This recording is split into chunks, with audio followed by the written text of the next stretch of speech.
Thank you, Mr. Chairman. First, let me just begin by saying thank you to both of you for your interest and your agreement to participate in this meeting, but also your interest overall in the situation at hand in Sudan. I'd like to read just what I believe is a fair analysis, and I'd like to get your thoughts about where we sit right now after looking at the last 3 years. As I understand it, in April of 2019, nationwide protests spurred the ouster of Sudanese President Omar al-Bashir after 3 decades in power.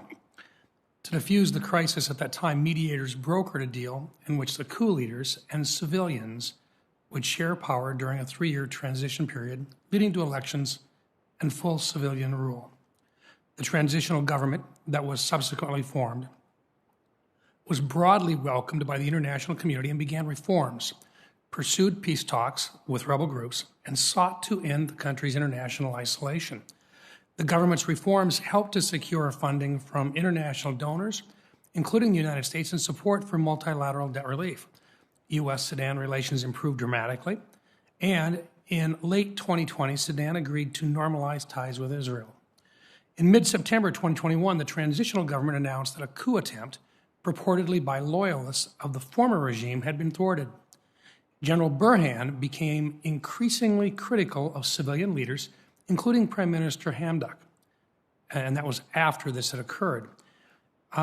In the aftermath, he accused politicians of alienating the armed forces and of neglecting their governing responsibilities while fighting over positions.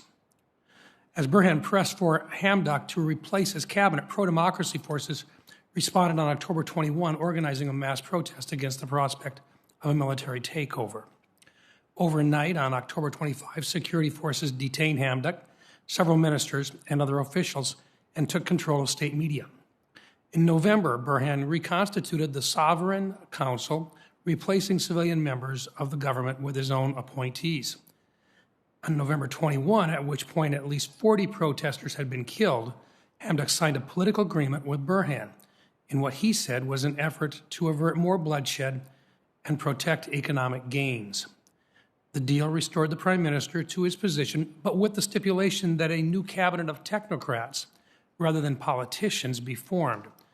On January 3rd, the prime minister resigned, condemning the continued violence against protesters and acknowledging that his efforts to find consensus among Sudanese stakeholders had failed. Hamdok's resignation leaves the military in charge. Now, on October 25th, the Biden administration announced that it was pausing almost all assistance under the FY 2021 Economic Support Fund appropriation of approximately $700 million in security assistance and other forms of assistance to the Sudanese government. Humanitarian assistance, as I understand it, is not affected by the decision. U.S. officials say assistance to the government will not resume until there is an end to the violence and a restoration of civilian-led government that reflects the will of the people of Sudan. Is my statement fairly accurate? Based upon that, it would appear that over the last 3 years, number one, we looked at a proposal that would have been a 3-year transition period. We're closing in on that now. During that time period, it would appear that all parties there seem to have an interest in moving forward, and yet internal strife appears to be the challenge. Is that a fair statement within the political realm of Sudan? Based on that, are we choosing sides in this particular case? How do we work with both sides to try to find an end game? Senator, it seems to me that the way the Sudanese have characterized their current challenge is a model that we should follow. As you described, there was an agreement that the civilians and the military would move forward as partners in this transition process. That broke down because of the military's conduct. So the military obviously cannot be wished out of the political and economic system they've dominated for 30 years.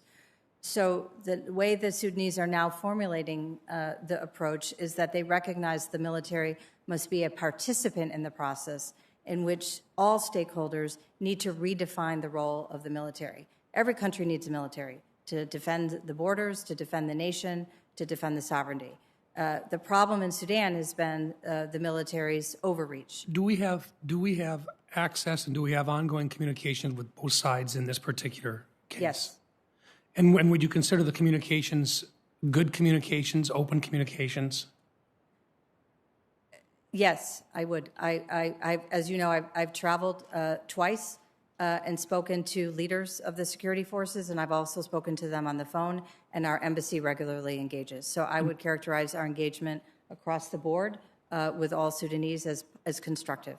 Okay, and one last very quick question. What is the administration considering with respect to the $700 million in paused assistance to Sudan?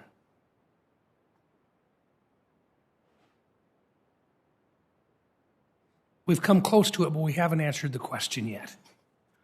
Thank you.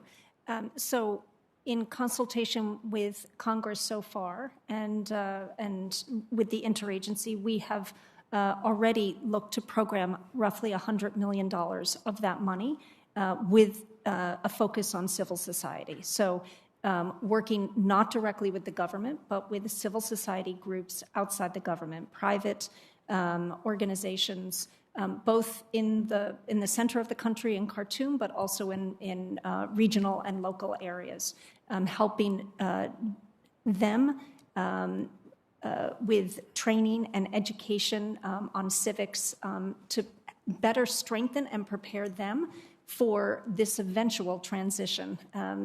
As we've noted, this has been 3 decades of authoritarian rule that has left civil society really not in any shape to be as active and a participant as it needs to be in this process. So, Thank you. And my time has expired.